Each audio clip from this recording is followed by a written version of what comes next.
സൗദിയിലെ തൊഴിൽ പീഡനത്തിൽ നിന്ന് രക്ഷപ്പെടാൻ ഒളിച്ചോടിയ മലയാളി യുവാവ് UAE-യിലെ ഇന്ത്യൻ എംബസിയിൽ അഭയം തേടി. മലപ്പുറം ആനക്കയം സ്വദേശി മുഹമ്മദ് ഇസ്ഹാഖാണ് തൊഴിലുടമയിൽ നിന്ന് രക്ഷപ്പെട്ട് അബുദാബിയിലെ ഇന്ത്യൻ എംബസിയിലെത്തിയത്. ഇസ്ഹാഖിനെ എംബസി നാളെ നാട്ടിലെത്തിക്കും. അറബി വീട്ടിലെ ജോലിക്കാണ് എറണാകുളത്തെ ഏജന്റിന് 75,000 രൂപ നൽകി ഇസ്ഹാഖ് വിസ തരപ്പെടുത്തിയത്.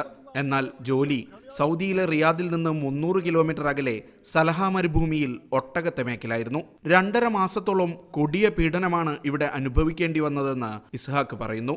4 ദിവസം ഭക്ഷണം തന്നെ എന്താ പറയുക, ഇപ്പൊ ബന്ധിച്ച് കിട്ടുന്നത് അപ്പുറത്തും അറബിയാളെ വീട്ടിൽ ബംഗാളികളുണ്ട്, സ്വർബക്കാര് കണ്ട് വർത്താനം പോലും ഭക്ഷണത്തെ ഇങ്ങോട്ട് വന്നാൽ ഞങ്ങൾ കൊടുന്നേരാം. സൗദിയിൽ നിന്ന് UAE-യിലെ ബിദാസായിദിൽ ഒട്ടകയോട്ട മത്സരത്തിന് തൊഴിലുടമയ്ക്കൊപ്പം എത്തിയപ്പോൾ ഇസ്ഹാഖ് അവിടെ നിന്നും ഒളിച്ചോടി. സാഹസികമായി ബിദാസായിദിലെ മലയാളികൾക്കരികിലെത്തി. സാമൂഹ്യ പ്രവർത്തകൻ നാസർ കാഞ്ഞങ്ങാട് അടക്കമുള്ളവർ ഇദ്ദേഹത്തെ അബുദാബിയിലെ ഇന്ത്യൻ എംബസിയിലെത്തിച്ചു. സംഘടനകൾ പണവും വസ്ത്രവും സമാഹരിച്ചു നൽകി. എന്നെ സഹായിച്ച ബിദാസായിദിലെ സുഹൃത്തുക്കൾക്കും പിന്നെ ഇവിടെയുള്ള അബുദാബി KMCC-ക്കും ഇന്ത്യൻ ഇസ്ലാമിക് സെന്ററിനും എന്നും കുടുംബത്തിന് ദുആയും ഉണ്ടാവും, കടപ്പാടും ഉണ്ടാവും. ഇപ്പോൾ സ്വൈഹാനിലെ ജയിലിലുള്ള ഇസ്ഹാഖിനെ നാളെ ഔട്ട് പാസും ടിക്കറ്റും നൽകി അബുദാബി ഇന്ത്യൻ എംബസി നാട്ടിലേക്ക് അയക്കും. Media 1 Abu Dhabi.